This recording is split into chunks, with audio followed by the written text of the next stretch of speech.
After a simple yet heartwarming wedding, Truong Tieu knew, and little Dewey finally got to live the peaceful days they had always dreamed of. That early morning, their Ford Everest Titanium rolled out of the narrow alley, carrying the whole family toward a clear blue lakeside for a camping trip. In the back seat, Dewey sat excitedly hugging his new baseball cap, chattering nonstop about roasting corn and floating paper boats. Truong glanced at Tieu Nu, the wife he had once lost and miraculously found again, his eyes filled with gratitude and quiet faith. In her arms, their newborn slept soundly, breathing as softly as the morning breeze. Laughter filled the air as sunlight shimmered on the water, washing away every worry. But as the laughter faded, Tieu Nu couldn't help but wonder, would this happiness truly last? Don't forget to like and subscribe to follow their journey after the wedding. The first morning after the wedding, the soft sunlight stretched across the old tiled roof, spilling into the red brick courtyard, where a child's laughter rang out bright and clear. Dai was learning to ride his red bicycle, the one Truong had repaired himself as a wedding gift for his son. The bike was still a little tall for Dewey's legs, but his eyes sparkled full of excitement, as if the whole world was waiting for him just beyond the gate. Truong crouched down, holding the back of the seat steady as he jogged alongside, his voice calm and patient. Pedal, son. Don't look down. Keep your eyes straight ahead. Dewey pressed his lips together, focused hard. His small legs pushed the pedals. The bike wobbled a few times, almost tipping over. Truong caught him just in time, and both burst out laughing. From the porch, Tieu Nu watched them father and son, her heart filled with a deep, quiet peace. Beside her, Truong's mother poured tea. Steam rose and drifted gently in the morning light, carrying the faint scent of jasmine across the porch. Dewey climbed back on the bike again. This time, Truong only held the seat lightly, then let go. The little bike rolled forward a few meters, and Dai shouted, "Dad, I'm doing it!" Laughter echoed through the courtyard.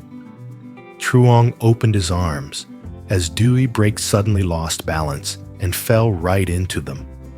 He lifted his son high, spinning him around in the sunlight. "That's my boy? You're amazing." From the porch, Truong's mother smiled softly. She had once feared she'd never see her son and grandson laughing together like this again. Tieu Nu turned and saw the warmth in her eyes. "Mom, thank you for everything." The older woman placed a gentle hand over hers. "You've endured so much already. Now, all you need to do is be happy." Truong has changed a lot, hasn't he? Tieu Nu nodded, her eyes full of quiet trust. "Yes, he's different now, calmer, kinder, and he loves me and Dewey more than ever." Truong's mother looked back toward the yard, where her son was adjusting Dewey's handlebars again.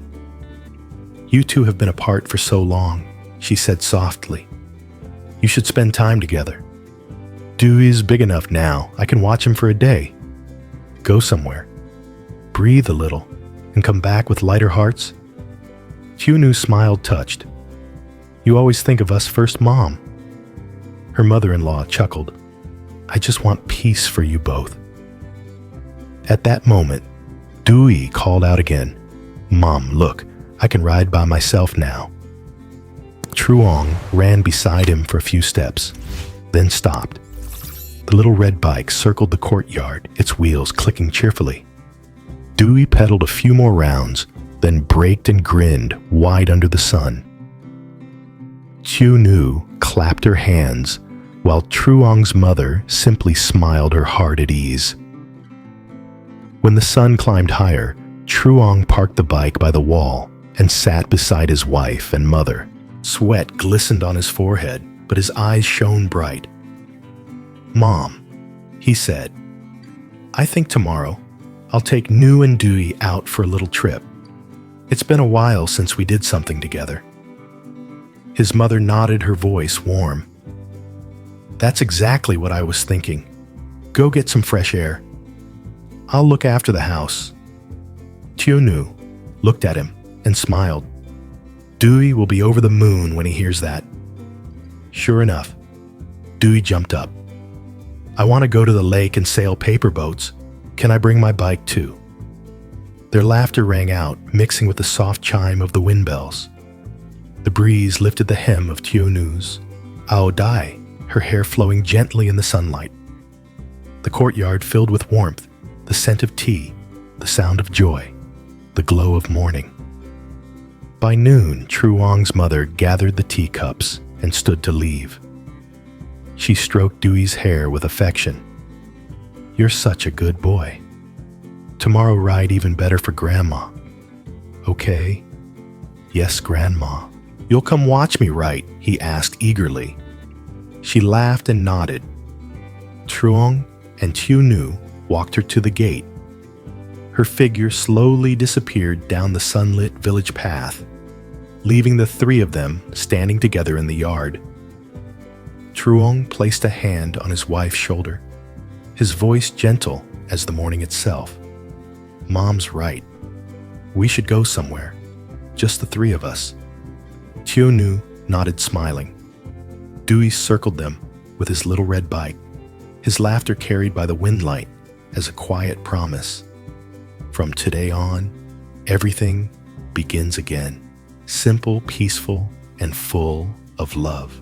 That morning, the soft golden sunlight filtered through the roadside trees, glinting off the Ford Everest Titanium parked in front of the house. Tieu wore a light cream linen dress, her hair neatly tied back, her eyes shining with excitement. Truong opened the car door, leaned in to fasten Dewey's seatbelt, while the little boy grinned wide, clutching his new baseball cap. "Let's go, you two ready?" Truong asked warmly.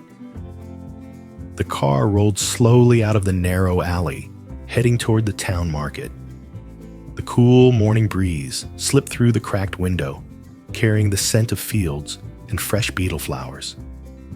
In the back seat, Dewey pointed outside, thrilled. Dad, look, a buffalo. And there, rice fields. Truong laughed, catching his son's eyes in the rearview mirror. "That's right. You're going to have all the fun today." Tieu turned to the window, gazing out at the familiar street, the same old shops, the same corners of the market, yet everything felt different now. Maybe because this time she wasn't alone. This time she had a family beside her. The car pulled into the small marketplace. The air buzzed with voices, bicycle bells, and laughter blending with the smell of noodles, steamed buns, and hot pho. Truong parked the car, and the three stepped out together. A tiny pho stall sat under the shade of a big tree, wooden tables, simple stools, steam rising from the broth. Tieu chose a table near the window, where the breeze flowed in. Truong ordered 3 bowls of rare beef pho. Dewey looked around, wide-eyed, curious and bright. When the bowls arrived, the aroma of scallions and beef filled the air. The rising steam mingled with the sunlight, softening everything around them. "Go ahead, honey. It's really good here," Tieu said, placing a piece of beef in Dewey's bowl. He blew on his spoon, carefully, then took a bite, his face lighting up. "This is even better than Mom's," Truong chuckled, tapping his spoon against the bowl. "Hey, now you'll hurt her feelings." Tieu smiled, glancing at him. That smile, that voice, she had missed them so deeply during the lonely days apart. And now, sitting across from him, just sharing breakfast, she could feel tears threatening to fall. After the meal, Truong paid, and they strolled through the market. Tieu stopped by a fruit stall for oranges and apples, while Dewey tugged her hand toward the donut stand. Truong laughed, carrying a large picnic basket. "Let's grab a few things for camping. I'll handle the tent and grill." She nodded, and together they picked out some sausages, bread, corn juice, and bottled water. The vendor smiled at them kindly. "Lovely family you've got there. Heading out of town?" "Yes, just a short camping trip," Tieu replied cheerfully. The sun climbed higher as the market noises faded behind them. Back at the car, Truong packed everything neatly in the trunk. Tieu adjusted her seat and turned around. Dewey had already fallen asleep, his head resting on his backpack, still holding onto a pastry. Truong noticed through the mirror and smiled quietly. "It's been a long time since life felt this peaceful," he said softly. Tieu looked over her eyes, shimmering in the sunlight. "Maybe it's because today's the first day of something new. Our first day as a real family." The car continued along the hillside road. On both sides, the fields stretched endlessly, the scent of dry grass carried by the breeze. Truong lowered the radio volume. Soft music played under the hum of the engine. Dewey stirred awake, rubbing his eyes. "Dad, are we there yet?" "Almost, buddy. We're getting close to the camping hill." Up ahead, the sky widened into a clear blue, dotted with pine trees and a glimmering lake reflecting the sun. It looked like a freshly painted picture, simple, calm, and beautiful. Tieu leaned her head gently on Truong's shoulder, her voice barely above a whisper. "Thank you for coming back." He reached for her hand and gave it a gentle squeeze. Neither said another word, only the steady hum of the Ford moving through the morning light, carrying them down the winding road toward the peace waiting ahead. The Ford Everest Titanium came to a stop beside a wide green meadow where birdsong blended with the gentle sound of water rippling against the boat dock. Truong stepped out of the car and took a deep breath. The crisp air made him feel as if all the exhaustion of the past months had finally been washed away. Tieu opened the back door, carefully lifting the sleeping newborn in her arms. Dewey had already dashed out onto the grass, shouting excitedly, "Dad, this place is amazing. Can we set up the tent here?" Truong smiled, setting the backpack down. "You picked the perfect spot, buddy. The breeze is nice. We're close to the lake tonight. We'll watch the stars right here." Tieu followed slowly, the wind brushing loose strands of hair across her face. She looked around the peaceful scene, her heart tightening. It had been years since she'd seen her whole family together like this. She laid the baby down in a small travel bassinet, covered her with a light blanket, and turned to help her husband with the tent. "Bring that steak here, Dewey," she said gently. "Yes, Mom," the boy replied, running over with sandy hands and sparkling eyes. Truong crouched down, showing him step by step. "See, you've got to pull the corners tight so the wind doesn't blow it over. When you're older, you'll be able to set up a whole campsite on your own." "Like you did when you were little?" Dewey asked, eyes wide. Truong laughed. "Even better than me." From a few feet away, Tieu watched the two of them and smiled softly, her heart filled with quiet joy. She remembered those lonely years when it was just her and Dewey, the nights she'd rock him to sleep in their small house, tears falling as he whispered, "Mom, when is Uncle Truong coming back?" Now that dream had finally come true. Once the tent was up, Truong unfolded the small table and set up the portable stove. Tieu spread out a red and white checkered blanket and placed fruit bread and orange juice on top. the fresh scent of grass mixed with the light smoke from the grill, wrapping the whole moment in the warmth of ordinary happiness. Dewey sat cutting sausages with a plastic knife, humming a tune under his breath. Truong roasted corn over the fire, the sweet smell filling the air. Beside them, Tieu rocked the baby as she stirred in her sleep. The tiny hands reached out as if trying to touch the sunlight dancing across her blanket. "Hey, princess, you're awake already," Truong said softly, his voice tender. Dewey leaned in, whispering excitedly, "Mom, look. She's smiling at me." Tieu laughed gently. She knows her big brother already. The air was warm and peaceful, as if every worry had been left behind. Tieu leaned against Truong's shoulder. "Do you remember," she asked quietly, "when you once promised to take me and the kids camping somewhere with just the sun, the wind, and the water?" Truong squeezed her hand, his voice low and steady. "I remember, and I was afraid I'd never get the chance to keep that promise. But today, I did." She said nothing, just rested her head on his shoulder. The baby drifted back to sleep, breathing softly. Dewey ran around collecting pebbles, then came back proudly.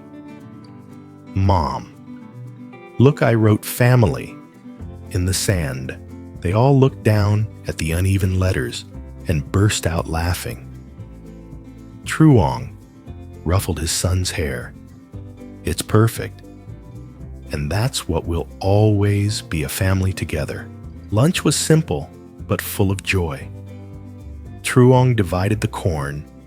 Dewey munched happily on the crispy golden kernels.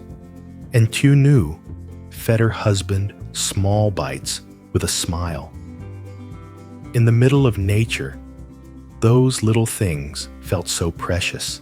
After lunch, Dewey went down to the lake to float paper boats. Tieu sat nearby with the baby in her arms, watching the tiny boats drift away. The breeze rippled the water, carrying a few wildflowers along the surface. Truong sat beside her, speaking softly. "I used to be afraid that when I came back, everything would have changed. But you waited. I don't know what to say, except thank you." Tieu smiled faintly, her eyes glimmering in the sunlight. "You don't have to thank me. Just hold on to this moment." Dewey came running back, holding up his little paper boat. "Mom, Dad, look, it's going so far." Truong lifted him onto his shoulders, both laughing out loud. Tieu watched them, her heart full of gratitude. The baby stirred slightly, touching her mother's cheek with a tiny hand. Tieu kissed her daughter's forehead and whispered, "See, sweetheart, your dad's home now." By late afternoon, the sunlight softened to gold. Dewey lay stretched out on the blanket reading until his eyes grew heavy. Truong took a few photos. Dewey sleeping, Tieu holding the baby, and their small tent beneath the open sky. He realized this was what he had always wanted, a quiet afternoon filled with warmth and laughter. As the sun began to set, Truong built a small campfire. Tieu started humming a tune, her soft voice mingling with the crackle of burning wood. Dewey woke up nestled between his parents, watching the flames flicker against the night. "Dad, can we go camping again next time?" he murmured sleepily. "Of course," Truong said. "And next time your sister will be big enough to play with you." Tieu smiled, resting her head against his shoulder. He wrapped an arm around her, holding her close. The baby slept peacefully in her arms, her tiny face glowing in the firelight. Above them, stars began to scatter across the violet sky. The sound of insects and the rustle of the trees blended into a quiet song of peace. That night, Truong sat silently watching his little family Dewey asleep beside his mother, Tieu's hair brushing his shoulder. He smiled softly, his heart whispering the only truth that mattered. This is where I belong. The stars above seemed to bear witness to that promise. And beneath the flickering campfire light, their small family, Truong Tieu, Nu Dewey, and the newborn baby quietly began a new chapter. A journey of happiness and the peaceful days they once thought they'd lost.